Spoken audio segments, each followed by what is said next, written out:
Mr. Adeseye Ogunlewe joins us now, former Minister of Works. Thank you for coming on this morning. Pleasure.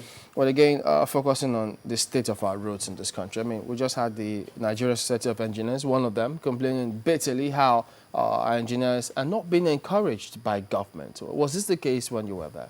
Yes, and that's why since 1972, we have been advocating for the participation of indigenous contractors to assist government in fixing of roads.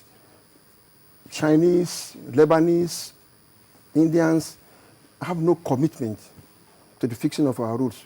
We must try and encourage our own engineers to participate. And that's what they do all over the world. You don't assign all your roads to foreigners that are businessmen. In some other countries, they have a number of engineers. They assemble them, form a company, and fund them, to the detriment of the expatriates. Because expatriates are funded by their own countries too, to come here and do the work. What is the role of FEMA? It's road maintenance.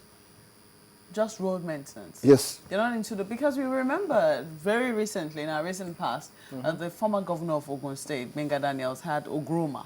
And I think they were the ones who constructed that Shagamu-Abeokuta expressway. And it seemed like it was a good idea then. One would have thought that FEMA can also fill into that role. Is it impossible? They are not supposed to be the same. This one is ordinary maintenance. They have something similar in Lagos State now, where they even maintain roads or construct roads. But it's not the same as if you form a company specifically for that purpose. Construction. You don't think a government can own a company? They need not, because if it is government-owned now, it's another kettle of fish. Encourage private Nigerian engineers. Give them money. Buy equipment for them, form them into a company, and give them specific projects to do. And they will do them. They are far, far better than any foreigner you can imagine. Yeah, in terms of training, in terms of qualification. But did you give them contracts when you were minister? No, we started to purchase equipment, but I have to leave, unceremoniously. We imported asphalt plants, about 7 of them. They've started to install them now. We bought pavers, we bought equipment, and we were going to partner with Nigerian Society of Engineers to form companies on zonal basis that will be giving this contract 50% of all construction contracts in Nigeria and fund them. Believe it or not, they will perform far, far better than any foreign company that you can imagine. Definitely. Why do you think there's a reluctance to there is always a foreigner is a clever person, particularly if a Lebanese or a Chinese. They know how to carry along our executive people. Once you carry them along, they ignore the Nigerian engineers. But they are faster. They think faster because they have nothing to lose. Carry along is a very broad term. I'm very tempted to ask, what exactly do you mean by carry along? Nigerian factor. They know. They are expert in it. They are trained. They'll be your friends, a friend to your family. They will visit you, give you, ticket to go abroad. They do all that? No, that's their training. He's a businessman. It's all done all over the world. If you are a businessman and you are in construction, that's what you must do. What about local content? Because there's a local content law. Yes, there is. Which it is only in the oil and gas. It has no relevance with road construction. Wow. We must encourage our people. Our engineers can do a lot better. I experimented it with about 7 bridges. When I came about a year ago, and I made this statement, somebody sent me a text message, which I sent to you, that it was an engineer in that team. And they constructed 7 bridges. And the bridges are still there. They are better trained. There is no class where an engineer now will have come between 1 and 5. They were the best in the class. I'm very tempted to ask you. I mean, on Friday, we witnessed unprecedented traffic along the Lagos-Ibadan Expressway. And, I mean, I'm sure on your way down here, you definitely saw the state of that road.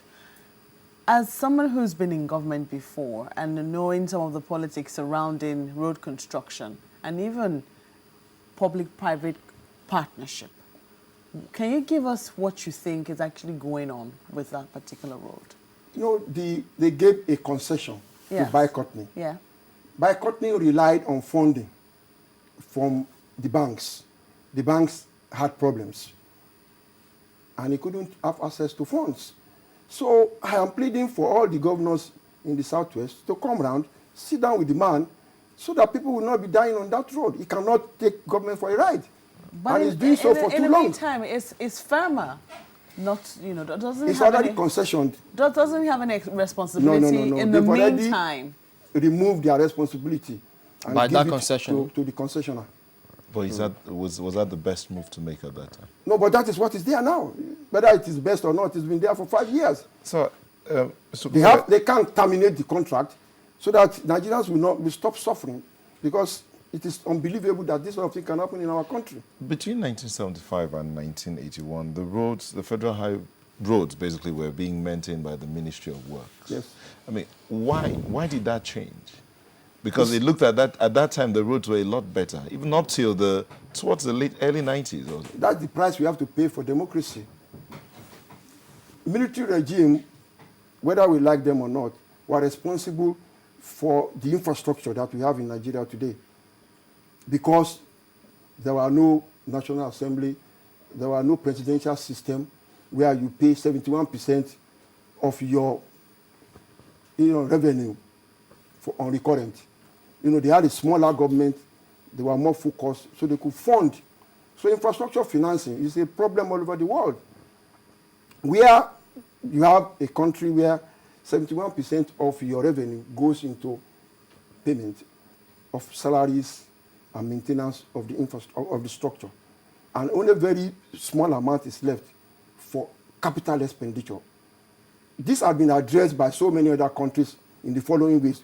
You can see our governors, they are going to buy bonds. They are raising bonds. You can finance it through bonds. You can have road tax, as we have in Ghana, in South Africa, in some other countries, where if you pay a certain amount of money when you are buying petrol for road maintenance as users' fees. Yeah, but they did it the last time during the Obasanjo's time, and it stopped, and nobody could give account of that money. You cannot even have access to the money because there was no body. You have to create an institution that will manage the fund. Like Lagos State has over 40% of the entire, concentration of vehicles. And they also buy more petrol in Lagos than in any other part of Nigeria. So if Lagos is allowed to charge ordinary ₦1 per liter, it will be enough money to maintain the roads. Yeah, but what about the question of competence, management of that agency or the fund? The major problem is funding.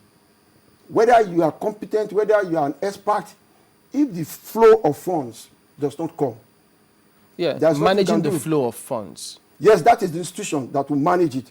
In some other countries like India, like China, Indonesia, they have what you call India Infrastructure Finance Company Limited. It's a company where they warehouse all the money meant for infrastructure and doesn't go through the gamut of the bureaucracy. So the money will be available fast for the development. In Zimbabwe, they have Infrastructure Development Bank, where they finance, this is our pension fund. It's a lot of fund. But how do we channel it to social development? There must be an institution. Do you think more roads should be tolled? Let's construct the road first before you now ask them to pay. They may pay by tolling, they may pay by road fund.